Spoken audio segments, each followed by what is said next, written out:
Καλώς τους Gridlost εδώ και σήμερα κάνω ένα βιντεάκι για να εξηγήσω 3-4 πράγματα για το πώς ξεκίνησα και πόσο κάποια πράγματα παίζουν πολύ καλό ρόλο στο τι θα κάνεις και πώς θα αποδώσει ο ήχος στο τέλος. Ένα από αυτά τα πράγματα είναι το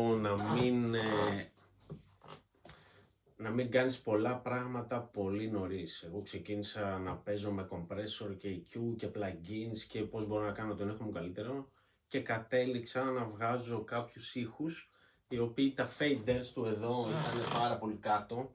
Ήμουνα στο -6 για να ακούγεται ο ήχος μου ok και ο ήχος κλίπαρε πάρα πολύ άσχημα και δεν μπορούσα να καταλάβω το λόγο.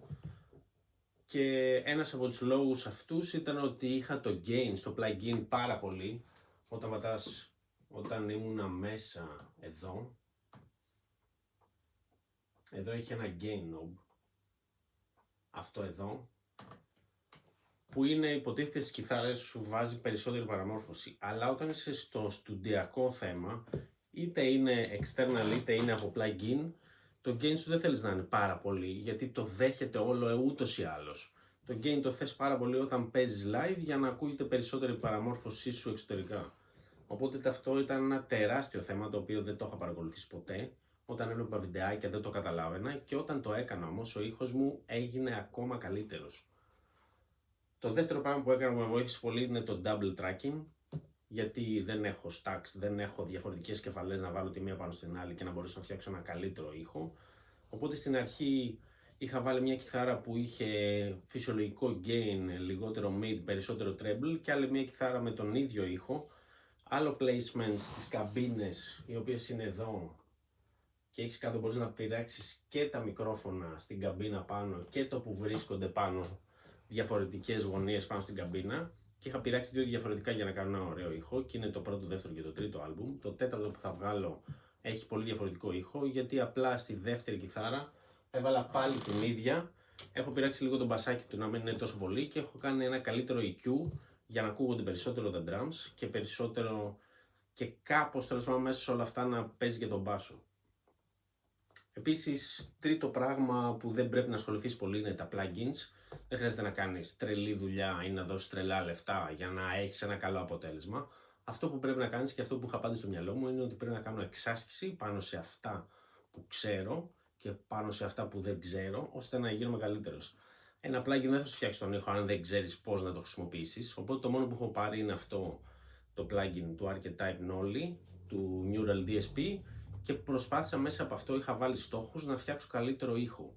Και μετά πήρα άλλο ένα plugin που είναι το Parallax για τον μπάσο, το οποίο στην ουσία και σου κάνει EQ και compress μαζί και μπορείς να βάλεις παραμόρφωση, μπορείς να κάνεις τα πάντα. Οπότε μπορείς μέσα σε ένα πρόγραμμα να φτιάξεις τον ήχο στον μπάσο σου τέλεια. Οπότε αυτός ήταν ο λόγος, ότι δεν ήθελα να βάζω EQ και compress externally και να κάθομαι να τα φτιάχνω ένα-ένα. Τα έχει όλα μαζί, το κάνεις εκεί και τέλος. Και ένα από τα σημαντικότερα που σκέφτηκα είναι ότι πρέπει πρώτα να μάθω κάποια βασικά πράγματα και μετά να το προχωρήσω παρακάτω. Οπότε δεν χρειάζεται να σκεφτώ πώς θα προωθήσω τη δουλειά μου, τι θα κάνω, πού να δώσω λεφτά, πού να μην δώσω. Απλά όταν όλοι με ρωτάγανε και πώς θα προωθήσεις τη δουλειά σου και πώς θα γίνεις διάσημος και πώς θα κάνεις αυτό και πώς. Τώρα απλά ξεκινάω να μάθω το Cubase. Δεν θέλω να ξέρω τίποτα άλλο. Δεν θέλω να με απασχολεί ούτε πώς θα βρω και πώς θα βγάλω λεφτά, ούτε τίποτα. Θέλω να μάθω το Cubase, να γίνω πάρα πολύ καλός. Πιστεύω έχω φτάσει σε ένα 2% τώρα. Έχω φτιάξει ένα καλό ήχο, έναν ήχο που αρέσει σε μένα πάρα πολύ και αυτόν που μετράει. Και το άλλο ένα που έκανα ήταν ότι επειδή δεν είχα drum, επειδή δεν έχω actual drums, έχω μόνο τα ηλεκτρικά, αλλά δεν παίζω με αυτά. Και επειδή δεν έχω αγοράσει καμία βιβλιοθήκη, έχω αγοράσει μόνο βιβλιοθήκη με έτοιμα riffs από drums. Στην ουσία είχα βάλει δύο drums, ένα MIDI track drum και την καμπίνα που έχει μέσα τη σουίτα μάλλον που έχει μέσα το Cubase. Οπότε στην ουσία έπαιζε ένα MIDI track και ένα actual drum. Αλλά και αυτό δεν μ' άρεσε κάπως γιατί δεν ακουγόντουσαν καλά στο σύνολο και έβαλα στο ChatGPT να μου βγάλει τσάμπα plugins drums. Και μπήκα και είδα, ήταν τρία διαφορετικά, το τρίτο μ' άρεσε απίστευτα πολύ και είπα αυτό θα βάλω. Και αυτό έχω κάνει, στην ουσία έχω βάλει δύο drums, το MIDI track έχω κρατήσει το kick και το snare, το οποίο είναι hand snare, slap snare λέγεται, δεν θυμάμαι. Και στο άλλο έχω βάλει τα πάντα, το οποίο όταν μπαίνει στα drums, τώρα δεν ξέρω αν είναι σε αυτό γιατί Δεν ξέρω αν έχω βάλει το σωστό, τέλος πάντων. Γιατί τα αλλάζω συνέχεια. Είναι αυτό. Όχι, δεν είναι. Στην αρχή είχα αυτό και αυτό, που είναι δύο διαφορετικά. Αυτό εδώ δεξιά είναι το MIDI track και το αριστερά είναι στην ουσία physical drums, τέλος πάντων. Και τώρα όλα αυτά ας πούμε τα σώζω. Πατάω από εδώ μέχρι με Ctrl Shift όλα αυτά κάτω και άμα κάνεις δεξί κλικ μπορείς να κάνεις κάτω λέει Save Track Preset και το σώζεις όλο αυτό όπως θες, ώστε την επόμενη φορά να μην πατάς συνέχεια συν για να βάλεις όλα τα όργανα και να βάζεις και τα plugins και τέτοια. Γιατί πάντα αναρωτιόμουν, ας πούμε, έβλεπα τους περίφεροι που έχουν 28 όργανα και λέω δεν παίζει, λέω Μίσα να κάθεται και να βάζει ένα κάθε φορά. Κάπως το αποθηκεύει. Και κάπως το βρήκα, δεν θυμάμαι τώρα. Απλά νομίζω το έψαξα. Δεν έκανα τίποτα διαφορετικό. Οπότε, αν πάμε εδώ, αυτό είναι το καινούριο που έχω κάνει, που λέγεται Fifth Album. Γιατί νόμιζα ότι θα ανεβάσω το 5ο, αλλά τελικά είναι το 4ο, αλλά anyways, δεν με απασχολεί καν. Αυτό το plugin του μεταξύ, τα drums του δεν κάνουν, δεν φαίνονται μεγαλύτερα. Πατάς εδώ Start και είναι αυτά. Και σου έχει και το mixer που μπορείς να πανάρεις τα πάντα αριστερά-δεξιά για να ακούγονται καλύτερα, ενώ τα άλλα δύο που είχα πριν ήταν όλα στο κέντρο και ακουγόντουσαν όλα μαζί και όσο και να φτιάξεις το EQ δεν ακούει το ένα, βουλώνει το άλλο. Οπότε σε αυτά είμαι ok, μπορείς να κάνεις compress το οτιδήποτε παίζεις πάνω στα drums του και ο ήχος είναι πάρα πολύ καλός.